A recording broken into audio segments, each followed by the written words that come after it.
How's it going, everybody? It's Aparicio, and in today's video we are going to be going over power windows in Davinci Resolve so you can ultimately give your image more depth and texture and leave it looking more professional. So with that being said, let's get right into it. Alright, so before we get to the power windows, let me just show you what I've done so far. I put a CST in the beginning and the end since I'm only working with this one shot, and I have my primary corrections here. And I did some secondary corrections using parallel nodes, and I did just a saturation adjustment, and then I put a little bit of a look, just kind of adding some teal to the shadows. And after this adjustment, I'm going to right click and add a serial, and let's go ahead and start to work with our power windows. So what I'm going to do, I'm probably going to start with 4. Alright, and the reason we're using parallel nodes is to allow each adjustment to act independently and ultimately mix together equally and smoothly in the end. And then this is what I suggest that you do, and then you can save your node structure for yourself. But just go ahead and right click on each of them and add a node, and just go ahead and add an outside node for each, just for swiftness. You guys want to be quick with it. So we have everything we need here. So overall the image already looks good, right? All right, we have some good color contrast, good density, good depth already, strong saturation. We can improve it. So ultimately the power windows are going to give us precise control over how different parts of our image looks. We can brighten, darken, add colors, add contrast wherever we want with power windows. And ultimately we can use power windows to draw the eye where we want people to look. Let's go ahead and click on our first node, and I'm just going to go over here to the power windows, and I'm gonna click, and I'm ultimately gonna make just one big, it's kind of like a vignette, but it's a little bit more focused. And I'm gonna go ahead and make one of these, make it super soft, and then I'm gonna come to my outside node, because that's where we will ultimately be working with the outer part of the image.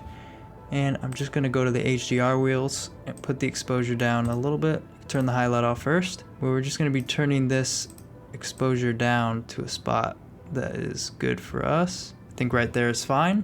So there's our first power window, adding a little more focus. And then the second one, I like to go a little deeper, and I'm gonna curve this to where his face is. And I'm just gonna add it kind of around where his face is. It's a little more precise. And then you can track these power windows by going here to tracker, and I'm going to track forward and backwards, because you do want to track these power windows ultimately. I'm going to come over here to my outside node again, and I'm just going to drop my exposure a little bit. So far we've created more focus onto our subject, just subtly. I'm going to move on to my third parallel node here. And as you can see, we can get a little unrealistic if we use power windows with the lighting. By darkening it, it should feel illuminated if there's light in the shot. So we turn down these two parts of the image that obviously there's light coming from. So what we can do is, I'm going to go right here to my third one and go here to your power windows, and I'm going to grab a gradient power window, which is right here. Turn on my highlight, make it super smooth, and I'm going to add it right here where our light is over here. And now if you don't want to see this in your shot while you're adjusting your exposure, you can go ahead and click this drop down here and click off. So what we're going to do is lift the exposure back up to make that light feel more like a light, because that's what it is. And there we go. And you can even control the saturation, so we can turn that down if it's a little too saturated back there. I'll do the same thing on this side real quick, but this time I'm going to use my curve tool here. I'm just going to draw a shape and hold and drag to get round lines.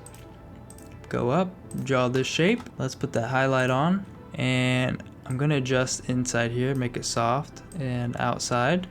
And now it's nice and soft.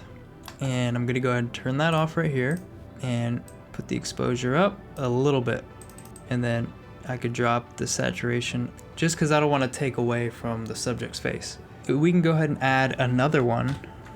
And the last thing I'm going to do, just so I have a lot of control over my subject's face, is I'm going to do one more of these circle power windows, and I'm going to put it around the subject's face. If we turn this off and obviously we start adjusting, it's pretty evident that there is a power window around his face. And now we're gonna go to our qualifier and we're gonna select the skin. And now we have a super targeted space to work with. I've made my adjustment. As you can see, that's all we have selected. If I didn't use this power window, I definitely would have selected a lot of this wood that's very similar color to the skin tone. I'm gonna denoise tad, add blur. That's all I probably want to do. And now I have complete control over his skin. So I'm just gonna add some depth to his skin using the high dynamic range color wheels. Okay, I'm gonna start in light. Just gonna bring up the highlights a little bit. Shadows, I'll bring those down. Okay, and then I'll bring the saturation down a little bit. As you can see, we added a bit more depth there. And we made the image feel textured, like you can grab whatever's on screen, which is the goal. Thank you for watching. Subscribe to the channel for more content, and I'll see you in the next one.